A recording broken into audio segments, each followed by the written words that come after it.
আমরা আজকে এক দফার দাবিতে আজকে এখানে হাজির হয়েছি।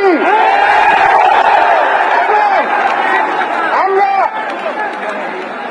জীবনের নিরাপত্তা, বাংলাদেশের মানুষের জীবনের নিরাপত্তা, সমাজের ন্যায় বিচার প্রতিষ্ঠার জন্য আমরা এক দফার সিদ্ধান্তে উপনীত হয়েছি।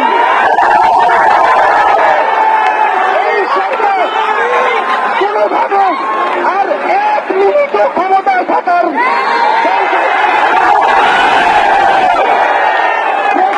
বলেছে গণভবনের দরজা খোলা আছে।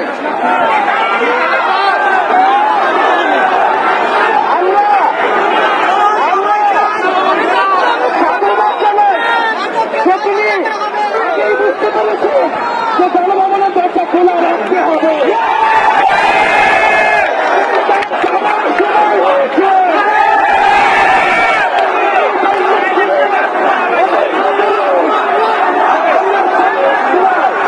আমরা আপনাকে উৎখাত করার জন্য আসবো।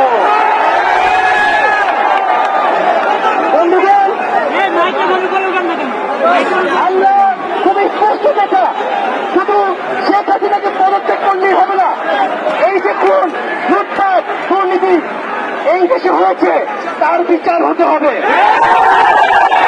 আমরা পদত্যাগ দিয়ে তাকে কোনো এক্সিট রুট দিতে চাই না। তাকে পদত্যাগ করতে হবে, বিচারের আওতায় আনতে হবে। এবং শুধু শেখ হাসিনা নয়, পুরো মন্ত্রী পরিষদ, সরকার সবাইকে পদত্যাগ করতে হবে।